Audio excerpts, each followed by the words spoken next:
So, given that, Lokesh Garu, one of the other thing, a lot of, people in the audience would love to know is, you were back home at the ripe age or early age of 32, 33 to run an enterprise and to get into government. So, what would be your advice for a lot of, young and dynamic leaders out there? For example, we have some of the few, IT serve members who went uncontested back home, like Ramu Garu from Guruvara or Yarlagadda Garu, and then also Suresh Garu. So what kind of advice, do you want to really give to, young people out there who really want to go out and then do public service?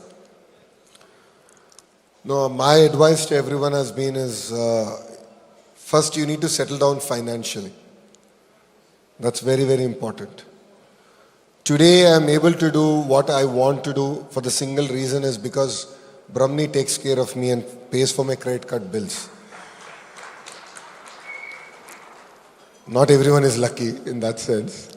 I'm very lucky. So I keep telling, when I met Ramu, Suresh Garu very early on, that was my advice. First be financially stable, come into politics to serve people. That should be a true calling. Nothing but that. When that is clear, come to politics. And the only way that can be clear is when you have financial security, when you don't need to depend on politics for any income. So I always advise all the youngsters, first settle down, be financially independent, stable, and definitely as Telugu Desam Party, I call ourselves as a university.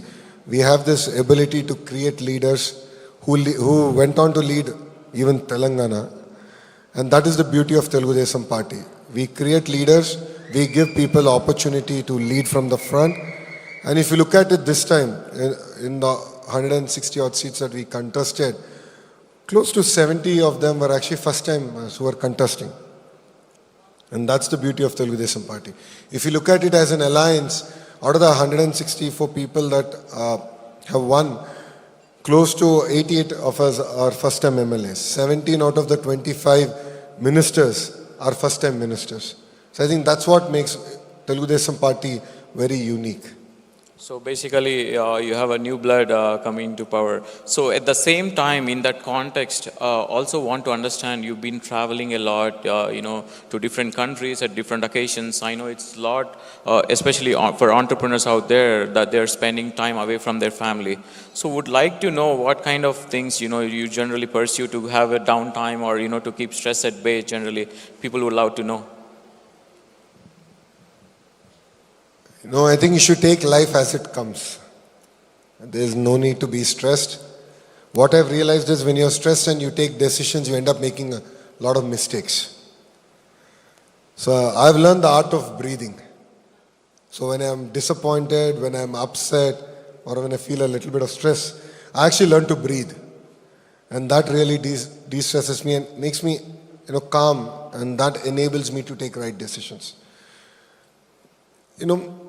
Your destination, in order to reach your destination, and it could be politics, it could be business or any field that we chose, it's never a straight line.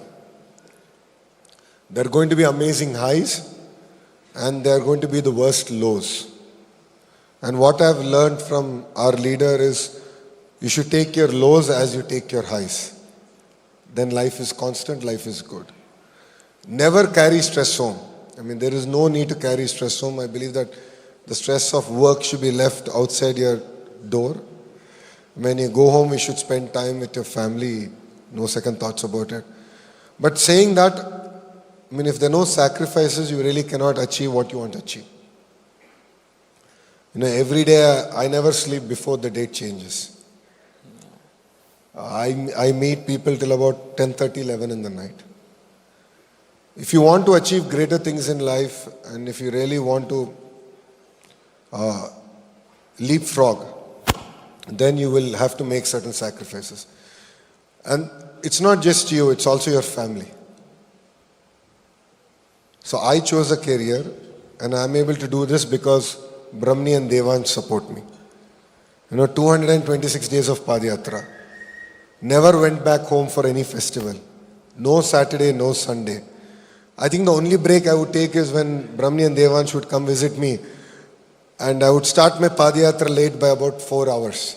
That was literally the break that I would take next day. So sacrifices are done not only by you but by your family, and your family should be ready to make those sacrifices for you. So I think it's a very informed decision. In my case, it was a very informed decision. Brahmani and I spoke about it a lot. And during our toughest time, especially during Babu Garu's arrest, there was always days when Brahmani would still ask me, is this all worth it? Why do all this? Why sacrifice? Because end of it, look what's happened to the family.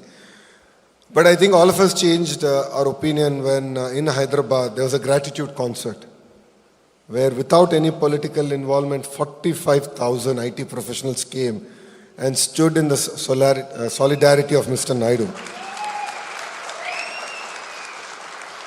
That is something that fundamentally moved us. And that was such a strong push for the family and recognition for the family that, all of you have made sacrifices. What you're going through is wrong. We stand by you. That personally meant a lot for us. And I remember from that day, Brahmani never asked me the question on, do you really want to still continue in politics? So I really thank all of them, and I thank quite a few members here who also stood in solidarity with the family and with Babu Garu across various cities in the US. It really meant a lot. It really reinforced that we were in the right direction.